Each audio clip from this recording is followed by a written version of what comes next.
Don't be alarmed. I know you're seeing me doing leg curls again. Don't worry, there's no hip pain, there's nothing like this.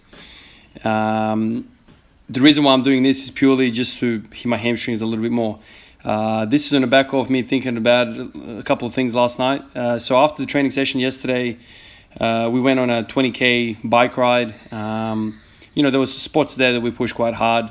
So I kind of got home and my quads were pumped and full of blood and whatever. And this morning I woke up and I was tight as hell. Literally, I felt like I was just like a plank of wood.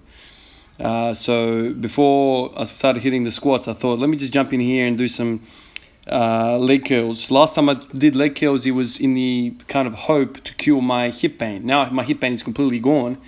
So I thought, let me give this another run where I'm kind of feeling fresh and healthy. In the past, I've kind of said to you guys that I don't believe in knee flexion for hamstring work. I believe in hip extension. So knee flexion, hip extension.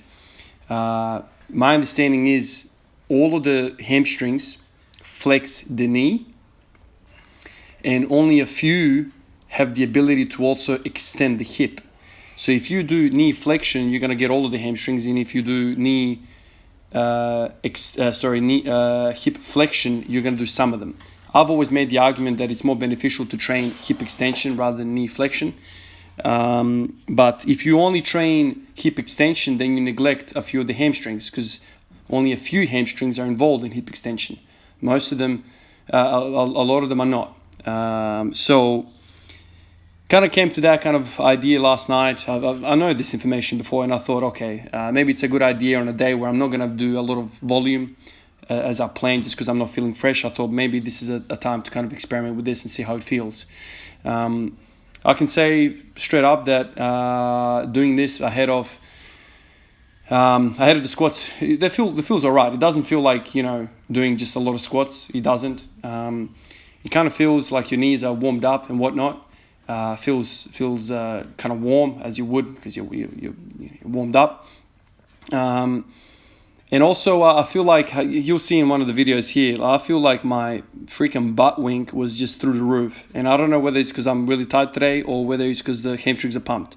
I've always said the butt wink is because your hamstrings are too tight and your glutes are too tight. So you can't, basically, if you think about, a side profile of somebody squatting, everything on the back of you needs to be long in order for you to not have butt wink. I've made a video about this before.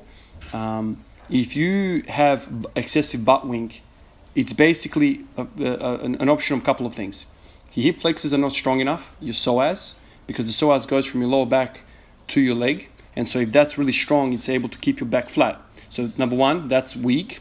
And two, your glutes and hamstrings are not long enough for you to kind of extend your back to kind of like lumbar lordosis, kind of your back, or extend your back.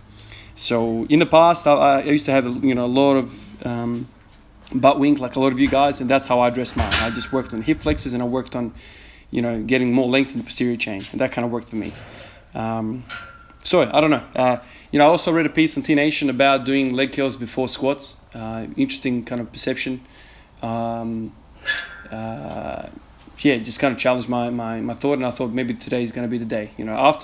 After yesterday, man, I did 160, which is supposedly 80% of my 1 rep max.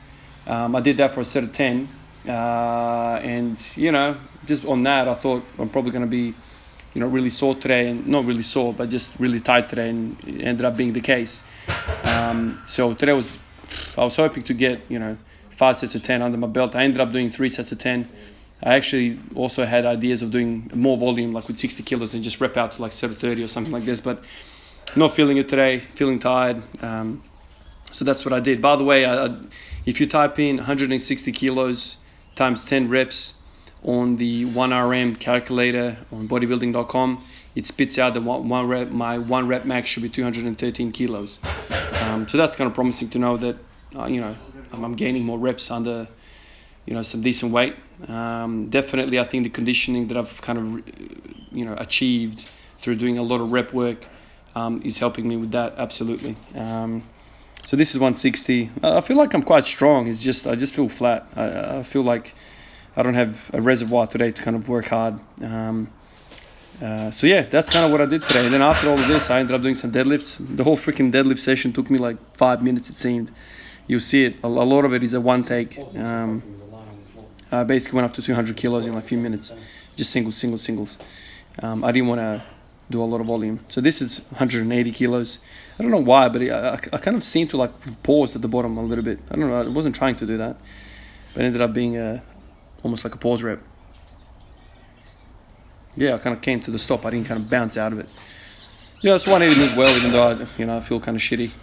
I think the bike ride also took a lot out of me yesterday. Yeah, like, man, I haven't ridden my bike in a few years now. And yesterday we were gunning it down quite hard, and man, the quads get pumped like crazy, man. Absolutely like crazy. I know a lot of people say that, ATG squats hit your quads a bit more because it's more kind of a knee angle. You're bending your knee all the way. But I feel like, man, if you just do 90-degree kind of knee bends, so kind of like riding a bike or doing parallel squats or doing box squats, that's where a lot of the quad work is. Even if you think about walking lunges, what is a walking lunge? Your knee never goes beyond 90 degrees. It goes to 90 degrees and then you extend, 90 degrees and extend. And for me, lunges by far are the best quad builders, man. And I think it's because of that, because the tension is always on the quads, It's always on the quads. Whereas when I'm doing ATG squats, I feel like, I don't know, there's a disengagement and engagement point there. And so you're seeing here a bit of a one take. I did 60 for one, 100 for one, then I slept on 150. I didn't realize the cameraman was doing this, kind of just racing through it. I just wanted to get through the session, kind of just tick the box and move on. But yeah, I tried to do a double overhand grip here. The bar started rolling a little bit, but I got it. But yeah, so I'm trying to hit deadlifts a few times a week, just like a sprint to the top to 200 kilos, just to make sure I have some good tension through the posterior chain and basically practice the skill.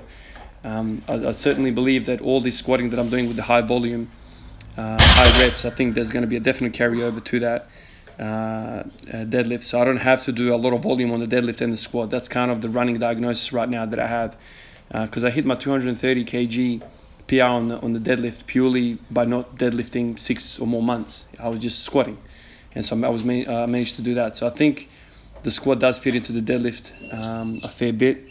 And for me, I've always kind of been weak off the floor. So that's 200 kilos. I've always kind of been weak off the floor. So if I can just continue focus on squats, I think it's going to be the best approach for me.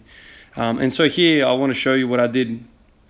I decided to weigh my plates. So yesterday I weighed the plates at the gym, and I did 2 of them, 19.5 kilos, 19.6 kilos.